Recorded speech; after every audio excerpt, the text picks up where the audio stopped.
مردوں والے دروازے پر مرنے والے کا باپ ادا کرتا ہے، عورتوں کا شکریہ مرنے والے کی ماں ادا کرتی ہے۔ تو آج مجلس ہے بی بی سکینہ کی، آج مجلس ہے اس رونے والی بچی کی۔ عجب نہیں کہ مردوں کا شکریہ حسین ابن علی ادا کرے، عورتوں کا شکریہ جناب رباب ادا کرے۔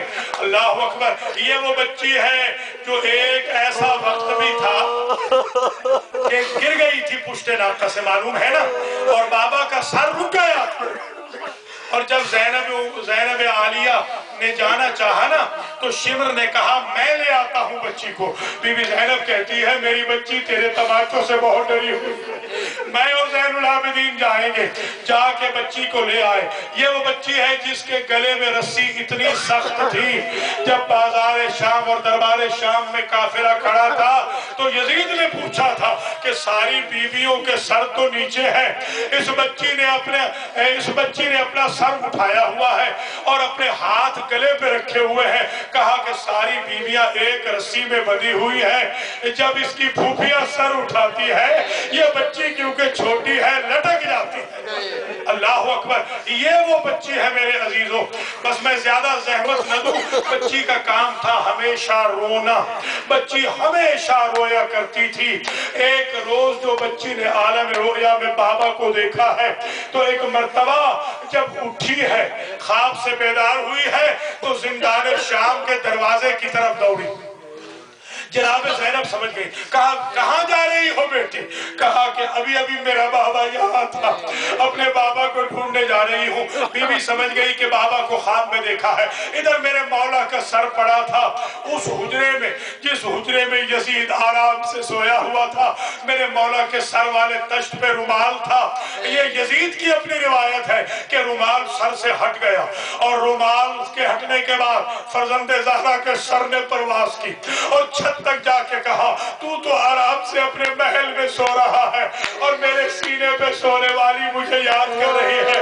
ایک مرتبہ رومال میں بند تشت کو بھیجا، جب زین العابدین کو سر ملا ہے اور لے کے آئے ہیں اپنی بہن کے پاس، تو ایک مرتبہ فارسی کا مورخ لکھتا ہے برادرم من از شما طعام نہ خواستم، بھیا میں نے کھانا تو نہیں مانگا۔ سید سجاد کہتے ہیں ان طعامنی سر پدر تو ہست، ایک کھانا نہیں، یہ بابا کا سر ہے۔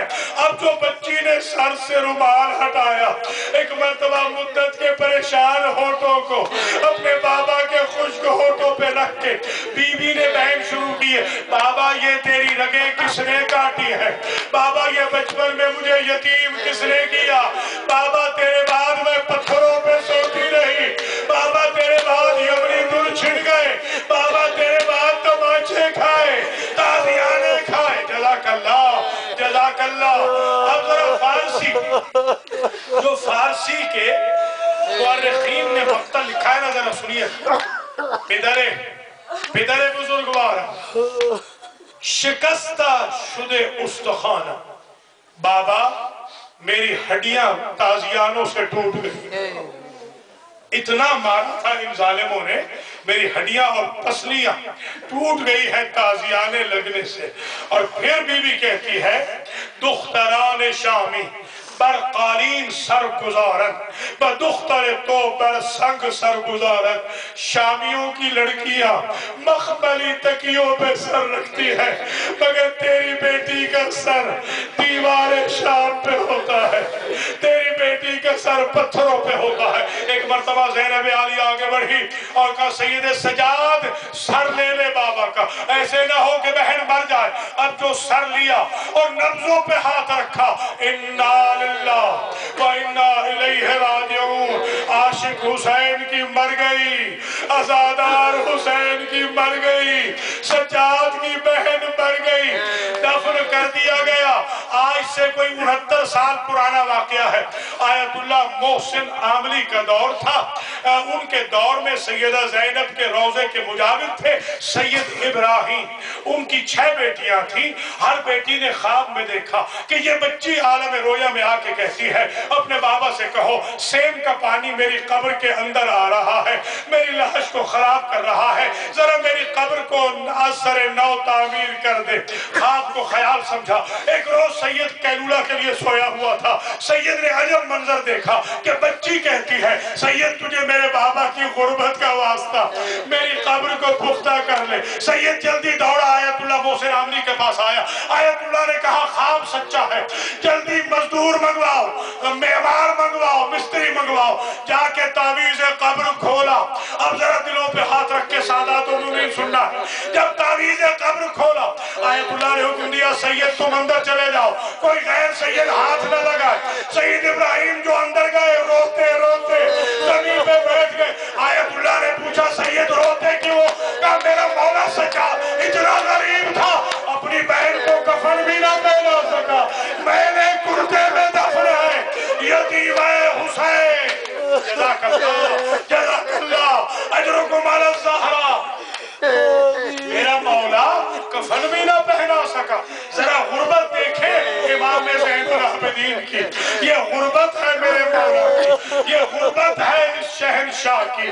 اللہ اکبر، جن کی کائنات جن کے لیے بنی تھی وہ اپنی بہن کو کفن بھی نہ پہنا سکے۔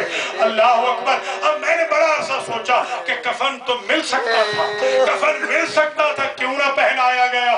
مگر میں نے ایک عجیب روایت دیکھی کہ جب جناب زینب نے بچی کا کرتا ہٹانا چاہا تو کرتا کمر کے ساتھ اتنا چپک گیا تھا کہ کوشش بسیار کے باوجود اس معصومہ کے کرتا نہ ہٹا۔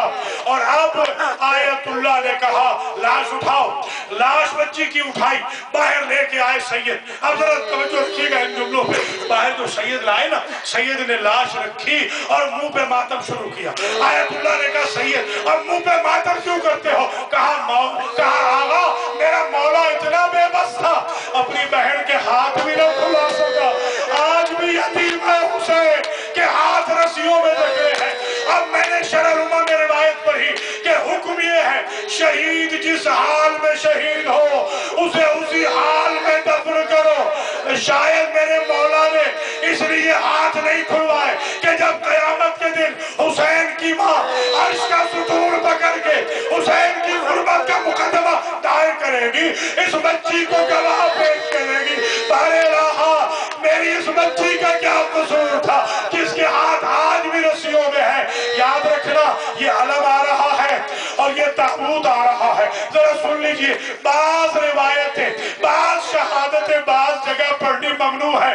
مثلا سکینہ کی شہادت حضرت عباس کے روضے پر پڑھنی ممنوع ہے، اس لیے کہ عباس سے برداشت نہیں ہوتا، اس لیے تو آج ہم تابوت بھی اٹھا رہے ہیں۔ مولا زین العابدین اگر ہم شام میں ہوتے آپ اس بے بسی سے اپنی بہن کا جنازہ دفن نہ کرتے، اور ہم جو آج علم اٹھاتے ہیں اس علم کا تو سہارا تھا اس بچی کو کہ علمدار آئے گا، میرے بھائی کا پانی آئے گا۔ ماتم حسین